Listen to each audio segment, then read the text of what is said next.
नगरपालिका माध्यमिक शिक्षण विभागातर्फे इयत्ता 9वी साठी ऑनलाईन शिक्षणाचा आयोजन केला गेला आहे. मी दुर्गा शर्मा आपण सर्वांचा हार्दिक स्वागत करीत आहे. आज आपण मराठी विषयाच्या व्याकरण हा घटकाच्या अध्यापन करणार आहोत. व्याकरण मधील भाषिक घटकावर आधारित कृती हा उपघटकाच्या आपण अध्यापन करणार आहोत. आता बघा, भाषिक घटकावर आपल्याला आपल्या परीक्षेमध्ये व्याकरण विभाग ते असतो, तो विभाग 4 असतो आणि त्याच्यामध्ये भाषिक घटकावर आधारित कृती हा 8 गुणाचा येत असतो. मतलब अपने एग्जाम में व्याकरण विभाग 4 होता है और उसके अंतर्गत प्रश्न चौथा आ प्रश्न चौथा आ यह भाषिक घटकावर आधारित कृति होता है, जो कि 8 मार्क्स का होता है और उसके अंतर्गत शब्द संपत्ति यह 4 गुण का आता है.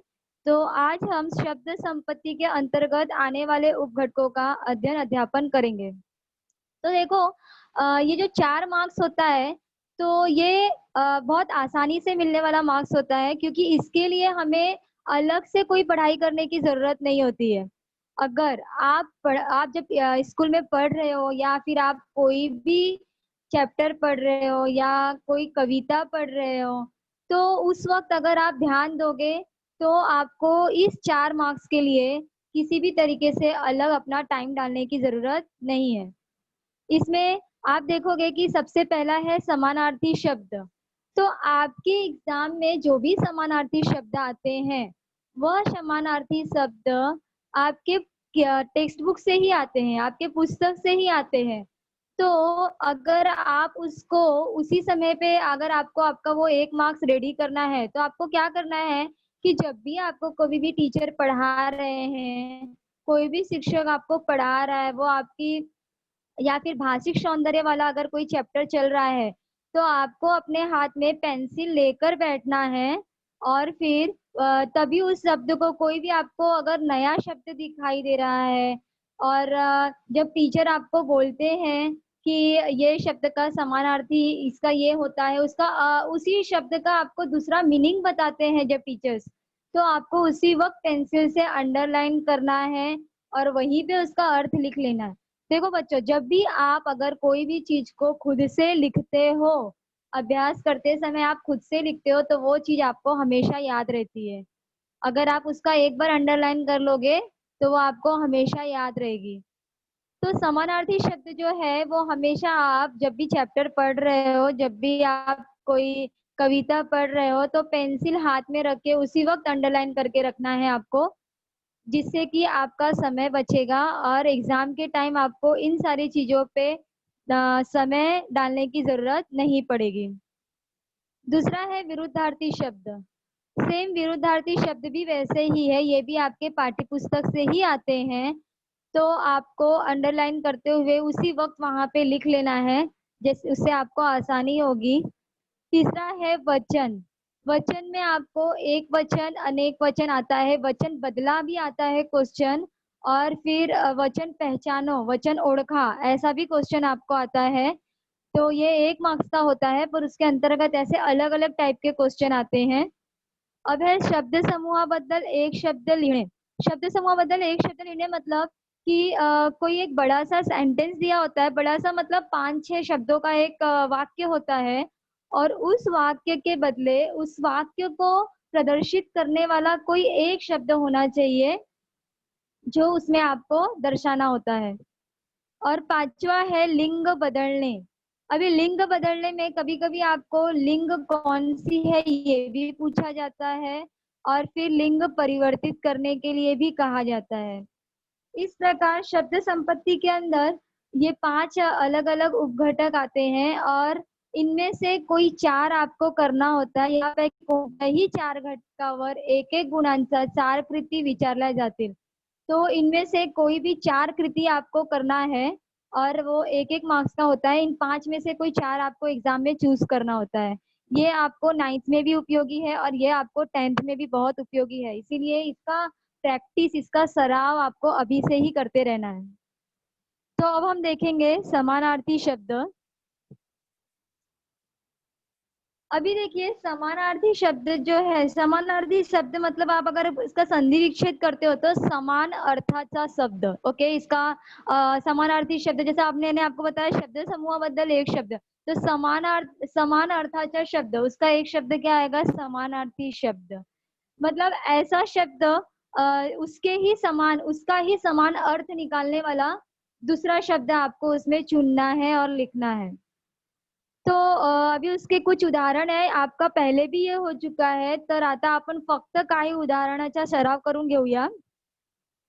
तर बघा आता तुमच्या समोर स्क्रीन दिसत आहे, त्याच्यामध्ये माताच्या समानार्थी आई, जननी, माय, मुख, तोंड, वदन, गोडच्या समानार्थी शब्द मधुर, गोड म्हणजे मिठा, पान, पर्ण, घर, सदन, निवास, कायाचा शरीर, देह, हजेरीचा उपस्थिती, आपण घेत असतो ना, आपण तुम्ही जेव्हा शाळेत जातो तेव्हा तुमची हजेरी होत असते आणि बघा ऑनलाईन क्लासमध्ये पण तुमची हजेरी होत असते.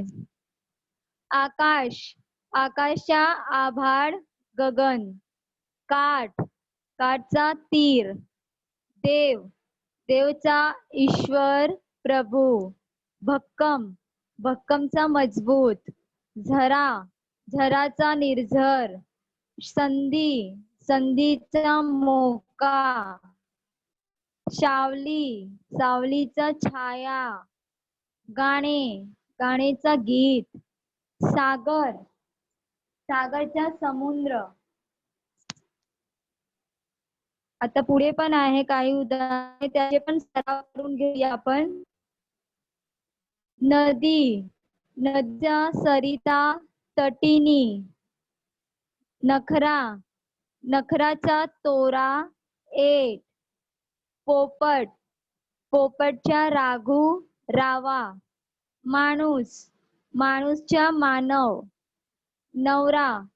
नवऱ्याचा पती, कांत, बायकोचा पत्नी, कांता, दंगाचा मस्ती, गडदचा भडक, मयूरचा मोर, धाकटाचा लहान, धाकटा म्हणजे सबसे छोटा, बोलते ना हा माझा धाकटा भाऊ है, मतलब ये मेरा सबसे छोटा भाई है. कर्णचा कान, इलाजचा उपाय, बातमी वार्ता, खडतरचा बिकट, वेदनाचा यातना, अखेरच्या शेवट, थंडीचा गारठा असेल इकडे, विलंबचा उशीर. तर अशा प्रकारे समानार्थी शब्द दिलेला आहे इकडे.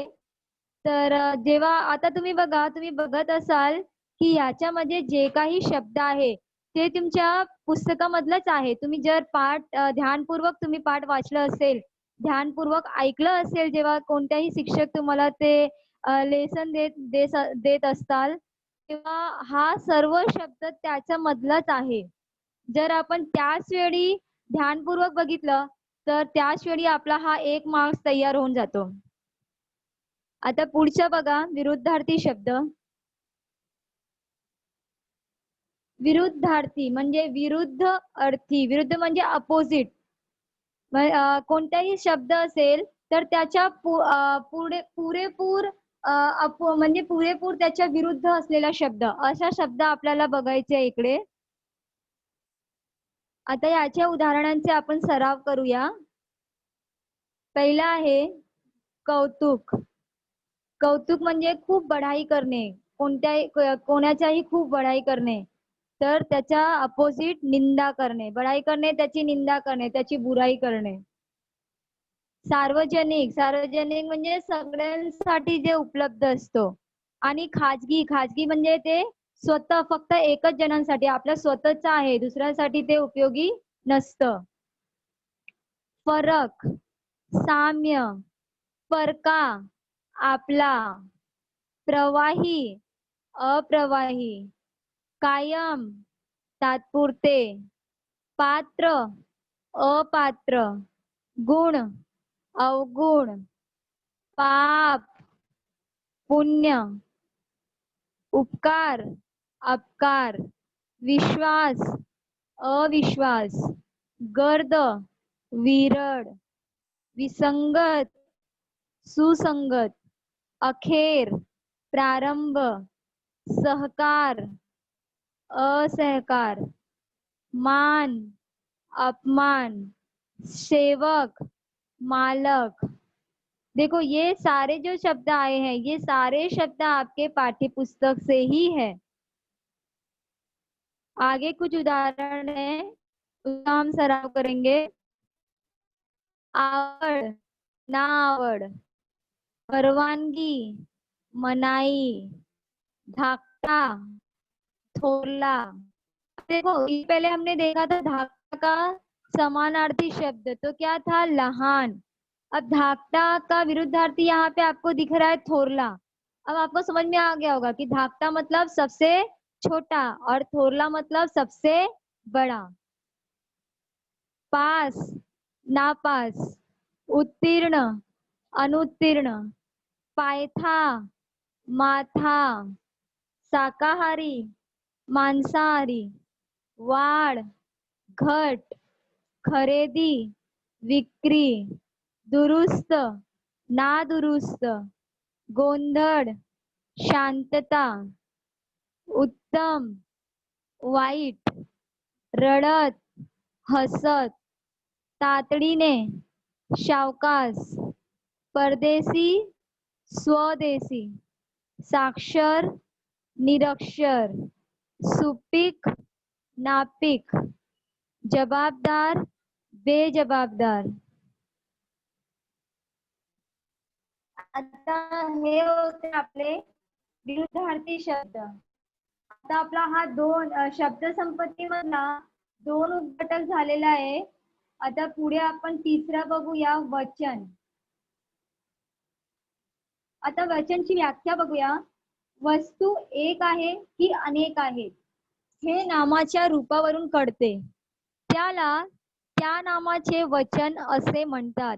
मी परत एकदा वाचते, वस्तू एक आहे की अनेक आहेत हे नामाच्या रूपावरून कळते।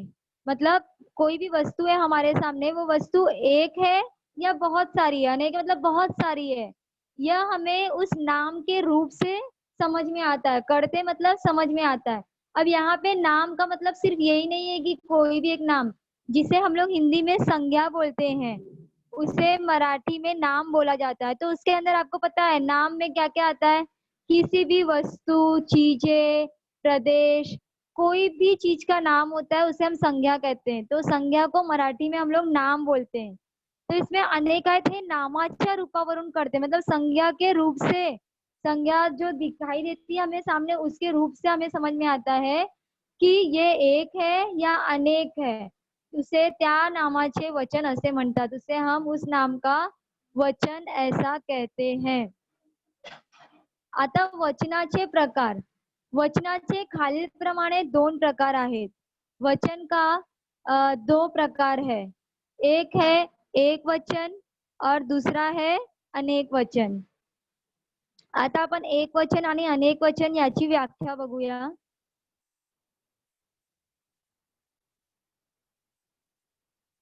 आता बघा, एक वचनाची व्याख्या, नामावरून एकाचा बोध झाल्यास त्याला एक वचन म्हणतात। मतलब जिस संज्ञा से वह वस्तु एक ही है, वह एक ही प्रदर्शित हो रही है, ऐसा जब हमें बोध होता है तो उसे हम एक वचन कहते हैं। नामाचे जे मूळ रूप असते तेच त्याचे एक वचन असते। मतलब कोई भी नाम का मतलब उसका जो मूल रूप होता है, जैसे हम लोगों को बोला जाता है कि उसको परिवर्तित करो, तो नाम का कोई भी एक ही मतलब मूल रूप, कोई भी नाम का जो मूल उसका असली रूप जो होता है वह एक वचन दर्शाता है हमें, उसे हम उसे एक वचन कहते हैं। जैसे उदाहरण आंबा, आंबा आंबा मतलब उसको हम लोग आम बोलेंगे। आम ये क्या है, उसका मूल रूप है, तो ये क्या हुआ उसका एक वचन। चिमनी, चिमनी क्या है, ये मूल रूप शब्द है, अगर हम लोग इसको अलग अनेक वचन शब्द में बोलते तो चिमनिया हो जाता। तो चिमनी जो है वो मूल रूप का शब्द है और वो क्या है, एक वचन। चिमनी से प्रदर्शित होता है कि वो एक ही चिमनी है, बहुत सारी चिमनी नहीं है। तो ये नाम के रूप से हमें समझ में आ रहा है की एक ही आंबा आहे, मी आंबा खाल्ला, तर कितने आंबा खाए नहीं, आंबा खाला म्हणजे एक ही आंबा खाया, तो वहां पे प्रदर्शित होता है कि ये एक ही आंबा है। तिकडे चिमणी आली आहे, चिमणी आली आहे मतलब कोई एक ही चिमणी आई है, चिमण्या आल्या आहेत म्हणजे बहुत सारी चिमण्या आई है। तो चिमनी आली है म्हणजे कोई भी एक ही चिमनी आई है, तो इसीलिए उसको हम लोग बोलेंगे कि ये एक वचन है। तो अनेक वचन अभी हम लोग देखेंगे, तो उसमें अनेक वचन की परिभाषा देखेंगे। नामावरून अनेकांचा बोध झाल्यास त्याला अनेक वचन म्हणतात। जिस नाम से, जिस संज्ञा से अनेक लोगों का बोध होता है तो उसे हम अनेक वचन कहते हैं। मतलब जिस नाम के रूप से हमें ये समझ में आता है कि यहाँ पे एक पर्सन नहीं है, या ये जो जो भी वस्तु है वो एक नहीं है, वो वस्तु बहुत सारी है, तो उसे अनेक वचन कहा जाता है। अब उसके उदाहरण देखो, कुत्रे। अब अगर हम लोग को सिर्फ एक कुत्ते के बारे में बोलना होता है तो वो क्या होता है कि कुत्रा होता है, तब वहां पे सिर्फ कुत्रे का, कुत्रा शब्द का इस्तेमाल किया जाता है। और जब हम लोगों को बहुत सारे कुत्ते के बारे में बोलना होता है तब हम लोग कुत्रे ये शब्दों का इस्तेमाल करते हैं। उसके बाद है चिमनी। अभी देखा, अभी इसके पहले आपने देखा था चिमनी जो है वो एक वचन है, ओके। और जब हम लोग को बहुत सारी चिमनी के बारे में बोलना होता है तब हम लोग चिमनिया ऐसे शब्द का इस्तेमाल करते हैं। घोड़े, अब घोड़े से हम लोगों को ये समझ रहा है कि यहाँ पे अनेक अनेक मतलब घोड़े, तिकडे खूब घोड़े होते म्हणजे कि वहाँ बहुत सारे घोड़े थे, तो वहां पे एक घोड़ा प्रदर्शित नहीं हो रहा है, वहां पे बहुत सारे घोड़े हैं, ऐसा हमें उस नाम के रूप से बोध हो रहा है, इसलिए वो क्या है, अनेक वचन है। मतलब जिस भी नाम के रूप से एक एक ही व्यक्ति, एक ही पर्सन है, एक ही चीज है ऐसा बोध होता है, तो वह एक वचन शब्द होता है। और जिस नाम के रूप से वो बहुत सारी चीजें हैं, बहुत सारे प्राणी है, बहुत सारी वस्तु है ऐसा बोध होता है, तब वो अनेक वचन होता है। अब हम इनके कुछ उदाहरणों का सराव करेंगे, आपण ह्याच्या काही उदाहरणाचा सराव करून घेऊया। आता बघा, पुल्लिंगी नामे व त्याचे वचन। पुल्लिंगी नामे, पुल्लिंगी नामे म्हणजे आता आपण पुढे लिंग पण बघणार आहोत, म्हणून मी आता इकडे पुल्लिंग हे तुम्हाला आता नाही एक्सप्लेन करणार, थोडफार मध्ये आपण बघूया। पुल्लिंगी नामे म्हणजे की पुरुष जाती, ज्या शब्दावरून आपल्याला पुरुष जातीचा बोध होत असतो तर त्याला आपण पुल्लिंगी नामे अशा म्हणतात। तर पुल्लिंगी नामांचा वचन, आता याच्यामध्ये बघा तुम्ही दोन पार्ट शिकणार आहोत, एक तर तुम्हाला पुल्लिंग शब्द कोणते हे पण कळणार आणि दुसरे त्याचे शब्द कसे आपण परिवर्तित करतात हे पण समजणार। तर कुत्रा हा बघा, कुत्रा तुम्हाला बघूनच असं तुम्हाला कळत असेल की हा पुल्लिंग नाव आहे, तर कुत्राचा अनेक वचन कुत्रे। ससा, ससे। आंबा, आंबे। आता बघा आंबा हा पुल्लिंग नाम आहे हे आपल्याला माहित नव्हतं, तर आता इकडे बघा आंबा हा पुल्लिंग नाव आहे। आता इथून, कारण तुम्हाला परीक्षेमध्ये नाम दिलेलं असतो आणि त्याचा लिंग पण ओळखायला देत असतो, तर इथून तुम्हाला दोन दोन दोन दोन चीजावर तुम्हाला लक्ष द्यायचं आहे, एक तर कोणते नाव पुल्लिंग आहे हे पण बघायचं आहे आणि पुल्लिंग नावाचा अनेक वचन कसं होत असतो हे पण आपल्याला बघायचं आहे। तर आंबा, आंबाचं अनेक वचन आंबे। रस्ता, रस्ते। घोडा, घोडे। लांडगा, लांडगे. आता लांडगा, लांडगा म्हणजे काय? तर लांडगा म्हणजे लोमडी. ठीक आहे. ओढा, ओढे. काटा, काटे. डबा, डबे. दागिना, दागिने. दाणा, दाणे. राजा, राजे. मुलगा, मुलगे. मासा, मासे. पंखा, पंखे. पाहुणा, पाहुणे. दिवा, दिवे. सामना, सामने. वारा, वारे. दरवाजा, दरवाजे. आता बघा, हे सर्व पुल्लिंगी नावे आहे आणि याच्या अनेक वचन इकडे दिलेलं आहे. एक वचन मध्ये ते शब्द कसं असतं, त्याचं रूप कसं असतं आणि अनेक वचन मध्ये त्याचे रूप कसं असतं. म्हणजे कुत्रा, कुत्रे. कुत्रा म्हटलं तर एक कुत्रा आणि कुत्रे आले तर खूप सारे कुत्रे आले. तसं सर्व आहे. घोडा, घोडे. पाहुणा, पाहुणे. पंखा, पंखे. म्हणजे एक असेल तर पंखा आणि ते अनेक वचन म्हणजे खूप सारे पंख्यासाठी आपल्याला बोलायचं आहे. तर तिकडे आपण पंखे असा शब्दाचा प्रयोग करतो.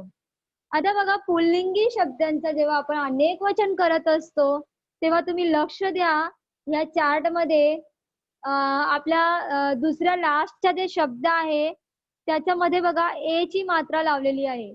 कधी कधी कसं असतं तुम्हाला त्याचे अनेक वचन तुम्हाला आठवणीत नसतं, म्हणजे आपको याद नहीं होता है, तो उस वक्त आपको याद करना है, उसके ट्रिक को याद रखना है कि लास्ट वाले शब्द में एक ही मात्रा लगाने से अगर वो शब्द पुल्लिंग है और लास्ट वाले शब्द में आप एक ही मात्रा लगाते हो तो उसका अनेक वचन आपको आ जाता है।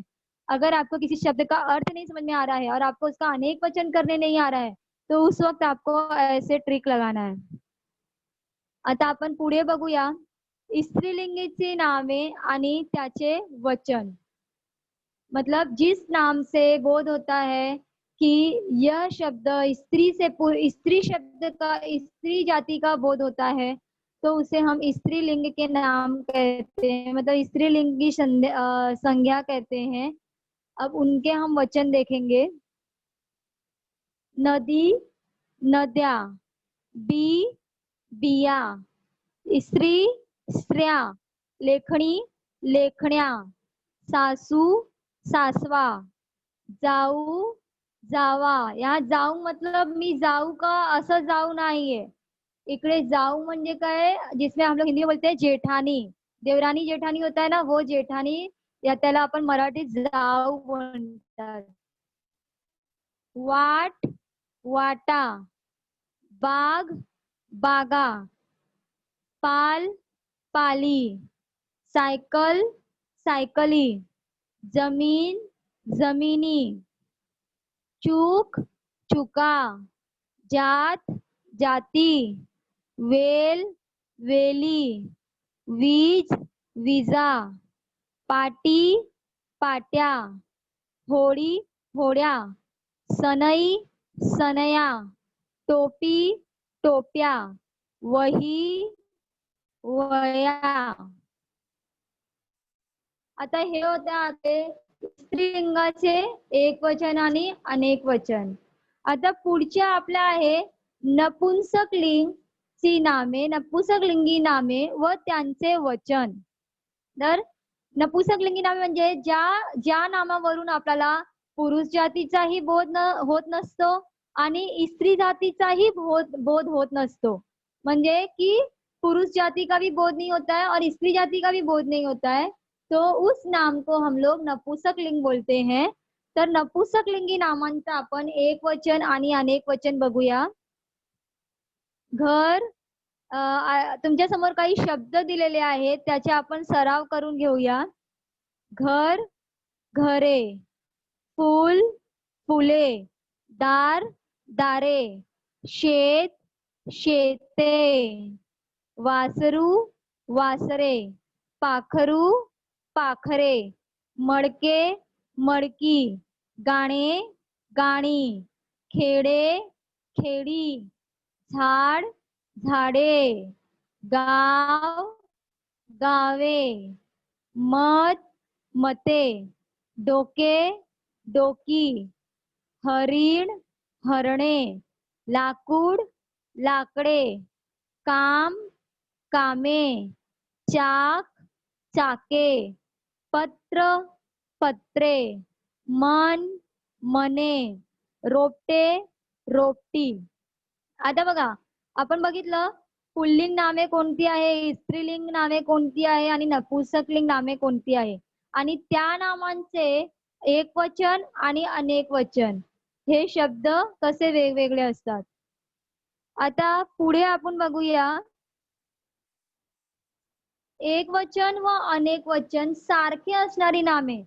आता बघा, आता तुम्ही पुल्लिंग, स्त्रीलिंग, नपुंसकलिंग ये तीनों में आपने देखा कि अ, जब हम एक वचन का अनेक वचन में करते हैं तो आपको नाम के रूप में परिवर्तन दिखाई देता है। लेकिन जब आप कुछ शब्द ऐसे होते हैं, कुछ शब्द ऐसे हैं जिनका एक वचन भी वही शब्द होता है और अनेक वचन भी वही शब्द होता है, मतलब नाम के रूप में कोई परिवर्तन नहीं होता है। तो उन शब्दों का सराव देख करेंगे हम। देव, देव, महिला, उंदीर, कवि, भाषा, दिशा, पूजा, दासी, वधू, वस्तु, हार, कान, घाट, घास, चोर, देश, दिवस, नौकर, नियम, प्रश्न। अभी ये सब शब्द ऐसे हैं जो जिनका एक वचन में भी वही रूप है शब्द का और अनेक वचन में भी वही रूप है। अब आगे हम देखेंगे शब्द समूह बद्दल एक शब्द। यह आपका चौथा शब्द संपत्ति में का चौथा घटक है, चौथा उपघटक है। उसके पहले हम लोग देखेंगे वचन ओळखा। वचन में क्योंकि आपको क्वेश्चन आता है तो वचन परिवर्तित करने के लिए भी आता है और वचन ओळखा वचन पहचानने के लिए भी आता है। तो वचन ओळखा यह आपका तीसरे में का ही पार्ट है। अब देऊळ, देऊळ मतलब मंदिर, तो मंदिर क्या हुआ, एक वचन। वेली, वेली मतलब जो वेल लगती है बाहर, तो बहुत सारी वेलियां वेली होती है। अगर आप एक के बारे में बोलते हो तो वो वेल होता है और बहुत सारा है तो वो वेली हो जाता है। तर ते आहे अनेक वचन। घरे, घरे क्या है, अनेक वचन आणि एक असलं तर घर। शरीर, शरीर काय आहे, एक वचन। इमारती, फक्त इमारत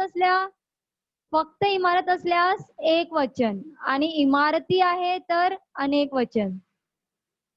पर्वत, पर्वत काय आहे, एक वचन। हा एक वचन जे शब्द तुम्हाला दिसत असेल ते शब्दाचा मूळ रूप आहे। वया, फक्त वही असेल तर एक वचन आणि वया झाला तर अनेक वचन। डोके, डोके एक वचन। रोपटी, रोपटी अनेक वचन। मडके, मडके एक वचन। खेडी, खेडी अनेक वचन। खेड असल्यास एक वचन, खेडे असल्यास एक वचन। सनई, सनई काय आहे, अनेक वचन। अशा प्रकारे सॉरी सनई एक वचन। अशा प्रकारे हा वचन झाला आपला। आता आपण पुढच्या बघूया शब्द समूहाबद्दल एक शब्द लिहिणे। बघा, हे जे आहे खूप सोपा आणि समजून घेणारा पार्ट आहे हा शब्द समूहाबद्दल एक शब्द। याची व्याख्या बघूया आपण। भाषेच्या अभ्यासामध्ये मुलांना अगदी मोजक्या शब्दात खूप आशय व्यक्त करता आला पाहिजे।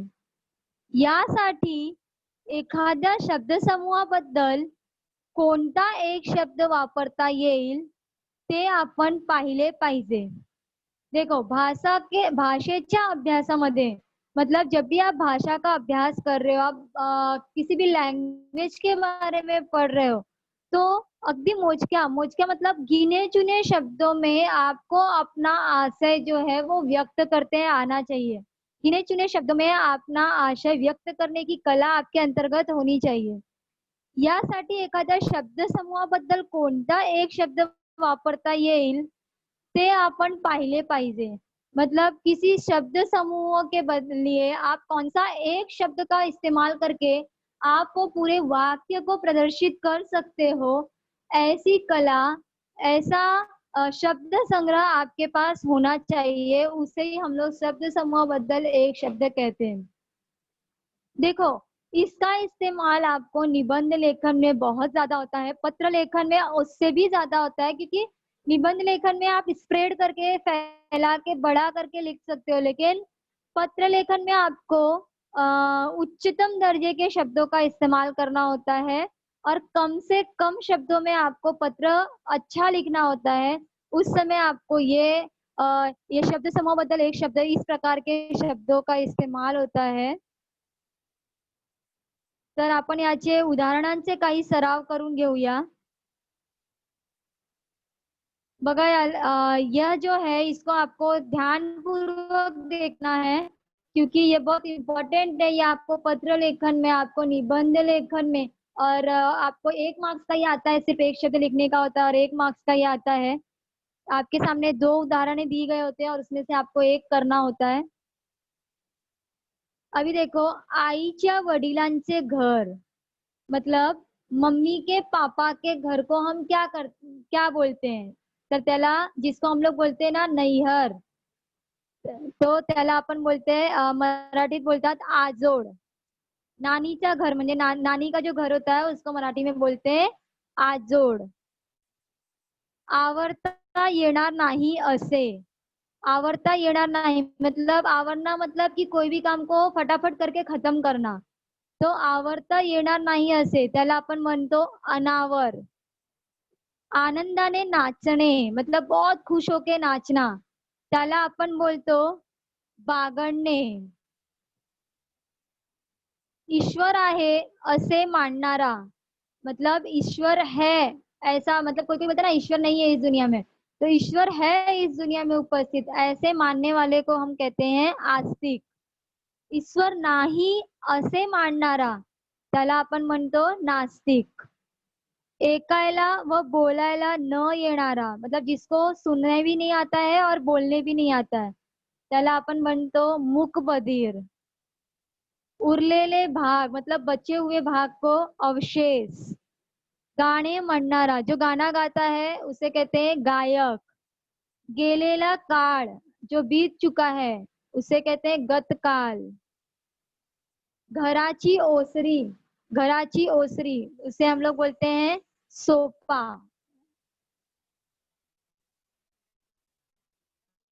मतलब घराची ओसरी मतलब जो बैठते हैं ना, सोफा होता है घर में, वो सोफा। जादूचे खेळ घरून दाखविणारा, मतलब जो जादू का खेल दिखाता है उसे बोलते हैं जादूगर। 10 हात असलेला, इसके 10 हाथ होते हैं, वो दशभुज। धान्य साठवण्याची जागा, जहाँ जैसे गांव में बोलते हैं कोठरी बोलते हैं हिंदी में, तो उसे मराठी में बोलते हैं कोठार, जहाँ पे अनाज को इकट्ठा करके रखा जाता है। नाश नाश न पावणारे, अजरामर। न हलणारे, अचल मतलब जो कभी हिलता नहीं है। नाटकात काम करणारा, नाटक में करने वाला। नट, नाव चालविणारा, नावाडी, नाव चलाने वाला। बस थांबण्याची जागा, बस स्थानक। बातमी आणून देणारा, मतलब जो अलग अलग न्यूज लाकर देता है उसे वार्ताहर।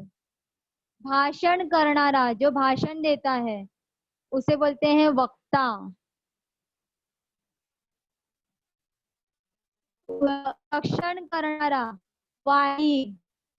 राज्यातील लोक, रयत। सतत प्रयत्न, सराव। सुरात नसलेले, बेसूर मतलब जो सुर में नहीं गाता है। समाजाची सेवा करणारा, समाज सेवक, जो समाज की सेवा करता है उसे समाज सेवक बोलते हैं। अगदी पूर्वी राहणार, बहुत पहले से रहने वाला, आदिवासी। जीवाला जीव देणारा, जिवलग। तोंडातून चालत आलेली गोष्ट, मतलब सब यही, मतलब कोई रीति परंपरा होती, इसके मतलब सब लोग वही वही करते हैं. तर दंत कथा, न करता खाणारा, जो मेहनत नहीं करता है, बिना मेहनत किए मतलब बैठ के खाने वाला. ए तो एताऊ, केले उपकार जानना, उपकार किया है और उसको.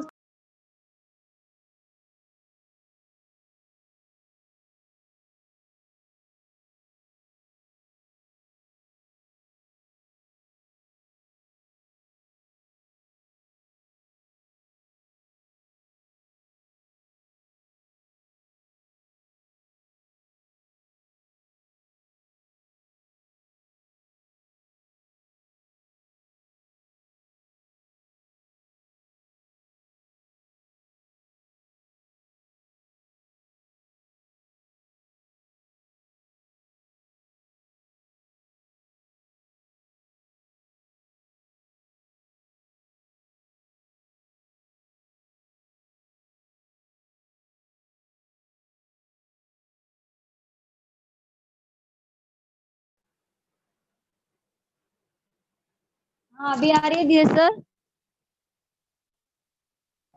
हाँ आ रही है.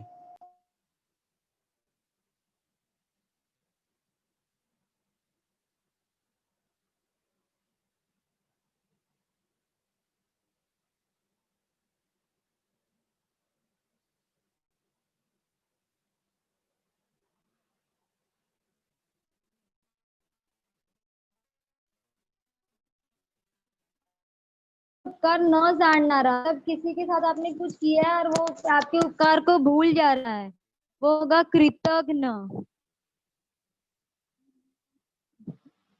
इच्छिलेली वस्तु देणारे झाड, मतलब जो वस्तु आपको, मतलब आप कल उसे हम लोग कल्पवृक्ष बोलते हैं. मतलब कि कल्पवृक्ष ऐसा वृक्ष होता है कि जिसमें हम लोग कुछ मानता मांग के और मांगते हैं, तो उसे हम लोग इच्छिलेली वस्तु देणारे झाड़ ऐसा बोलते हैं.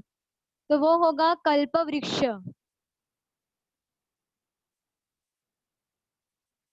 इच्छिलेली वस्तु देणारी गाय, उसे हम लोग बोलते हैं कामधेनु. चार रस्ते एकत्र येतात ती जागा, मतलब जहाँ चार रस्ता होता है उसको चौक किंवा सव्वाटा असे म्हणतात. खूप दान धर्म करणारा, जो बहुत दान धर्म करता है, त्याला आपण दानशूर असे म्हणतात. तीन रस्ते एकत्र येतात ती जागा, जहाँ पे तीन रास्ता मिलता है, ती तिठा. दररोज प्रसिद्ध होणारे दैनिक, जो रोज प्रसिद्ध होता है उसे जो समाचार पत्र रोज प्रसिद्ध होता है उसे दैनिक समाचार पत्र बोलते हैं. जो सप्ताह में प्रसिद्ध होता है त्याला आपण साप्ताहिक म्हणतो, आणि जो वर्षात एकदा होत असतो त्याला आपण वार्षिक म्हणतो. दोन नद्या एकत्र मिळण्याची जागा, त्याला आपण म्हणतो संगम. दगडावर केलेले कोरीव काम, मतलब त्याला आपण शिल्प म्हणतो. मतलब पत्थर के अंदर ही मूर्ति को उसमें ही तराश कर बनाया गया होता है, तो उसे शिल्प बोला जाता है. आता हा आपला चौथा भाग संपला आणि पाचवा आणि लास्ट आहे लिंग बदलणे. नामाच्या रूपावरून एखादी वस्तू वास्तविक अगर काल्पनिक पुरुष जातीचा आहे की स्त्री जातीचा आहे की दोनापैकी कोणत्याच जातीची नाही, असे ज्यावरून करते त्याला त्या शब्दाचे लिंग असे म्हणतात. तर लिंग आपण पहिल्याच बघून घेतलं आहे की जर पुरुष जातीचा बोध होत असतो तर पुल्लिंग, स्त्री जातीचा बोध होत असतो तर स्त्रीलिंग, आणि दोन्ही मधून कोणत्याही जातीचा बोध नाही होत असेल तर त्याला आपण नपुसक लिंग असे म्हणतो. त्याची फक्त आता आपण उदाहरणे बघून घेऊया. पुल्लिंग, पुल्लिंग मध्ये तो वाळा, तो भात, तो टाक, तो दिवा. आता बघा, जेव्हा आपण पुल्लिंग नावाचा प्रयोग करतो तर त्याच्या पुढे आपण तो लावतो, आणि जेव्हा आपण स्त्रीलिंग नावाचा प्रयोग करतो तेव्हा आपण ती लावता. आता बघा, पुल्लिंग नावे आणि स्त्रीलिंगी नावांचा सराव आपण पहिलेच करून घेतला आहे. फक्त वाक्यामध्ये त्याचा इस्तेमाल कसा करतो, तर त्याच्या पूर्वी पुल्लिंग नावाच्या पूर्वी आपल्याला तो लावायचा असतो आणि स्त्रीलिंग नावाच्या पूर्वी आपल्याला ती लावायचं असतं. आता आपण बघून घेऊया नपुसक लिंग. नपुसक लिंग मध्ये ते लावतात आपण, ते घर, ते वरण, ते पेन, ते तेज. याच्यापूर्वी मराठीच्या जेव्हा मी तुमची क्लास घेतलेली त्याच्यामध्ये पण मी तुम्हाला सांगितलं होतं की स्त्रीलिंगचा पुढे ती आणि पुल्लिंगचा पुढे तो आणि नपुंसकलिंगच्या पुढे ते अशा शब्द लावून आपण वाक्य तयार करत असतो. आता लिंगभेदामुळे नामांच्या रूपात होणारा बदल म्हणजे एक जो नाव आहे तर लिंग बदलला तर नावाच्या रूपामध्ये कसं बदल होत असते. तर बघा पुल्लिंग मध्ये मुलगा, स्त्रीलिंग मध्ये त्याचा रूप बदलला तर मुलगी आणि नपुंसकलिंग मध्ये ते झाला मुलगे. कारण मुलगेमध्ये आपल्याला ते पुल्लिंग आहे की स्त्रीलिंग आहे याचा बोध होत नाहीये. ते मुलगी पण होऊ शकते आणि मुलगा पण होऊ शकते, म्हणून त्याला नपुंसकलिंग असं म्हटलं आहे. पोरगा, पोरगी, पोरगे, कुत्रा पुल्लिंग, कुत्री स्त्रीलिंग आणि कुत्रे नपुंसकलिंग. याला नपुंसकलिंग का म्हटलं आहे की याच्यामध्ये कुत्रा पण असू शकतो आणि कुत्री पण. घोडा पुल्लिंग, स्त्रीलिंग आहे घोडी आणि नपुंसकलिंग आहे घोडे. अशा प्रकारे लिंगभेदामुळे नामांच्या रूपात बदल होत असते. तर खूप वेळ झालेली आपला वेळ संपला आहे तर आपण लेक्चर इथे संपूया. धन्यवाद. विद्यार्थी मित्रांनो, तुम्हाला आजचा तास नक्कीच आवडला असेल अशी माझी अपेक्षा आहे. त्यामुळे आजच्या तासाला लाईक करायला व तुमच्या मित्रांना शेअर करायला विसरू नका. धन्यवाद. आप क्वेश्चन पूछना है तो वो पूछ सकता है.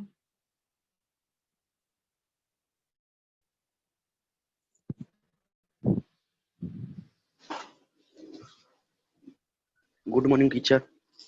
Good morning. समानार्थी आणि विरुद्धार्थी शब्द अंतर क्या है? समानार्थी शब्द और विरुद्धार्थी शब्द बेटा आप ये 8वीं से पढ़ते आ रहे हो. समानार्थी शब्द मतलब जिसमें जो समान अर्थ का शब्द होता है वो समानार्थी शब्द होता है, और विरुद्धार्थी शब्द में जो शब्द आपको दिया गया है उसका बिल्कुल अपोजिट शब्द जो होगा वो विरुद्धार्थी शब्द होगा.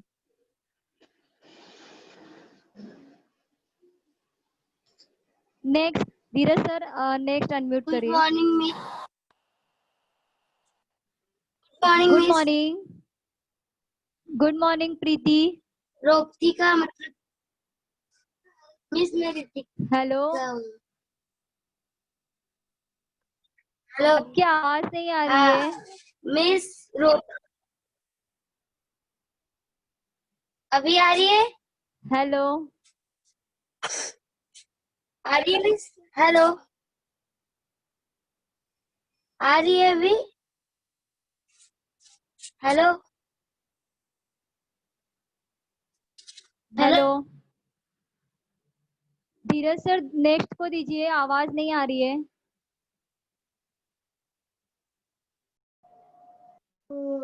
Hello ma'am. Hello ma'am good morning. Good morning. Ma'am फार वाईट झाला Hello. म्हणजे काय? Hello ma'am. काय काय हाँ बोलिए. फार वाईट झाले.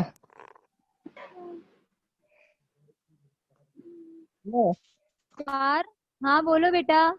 फार वाईट झाले मतलब फार वाइट झाले मतलब कि बहुत बुरा हुआ. हाँ हाँ फार समझ. वाइट झाले मतलब कि बहुत बुरा हुआ. हाँ thank you miss.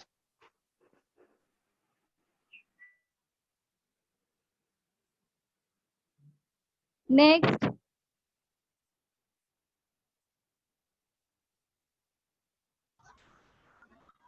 Good morning ma'am. Good morning. संगम मतलब क्या होता है मैम?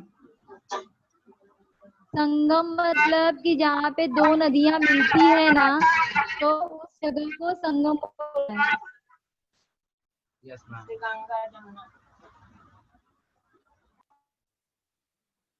ओके. तो धीरज सर सभी ये जो मैंने दिया है इसका पीडीएफ भी आपको भेजा जाएगा. तो ये सारे शब्दों का आपको सराव करना है, एग्जाम में आपको ये जरूर आता है. और आपका आज का लेक्चर आपको जरूर पसंद आया होगा ऐसी मेरी अपेक्षा है. तो आप प्लीज इस लेक्चर को लाइक करिए और अपने मित्रों को भेजिए, और अपना जो 9th स्टैंडर्ड का यूट्यूब पे चैनल है उसको सब्सक्राइब करिए. धन्यवाद.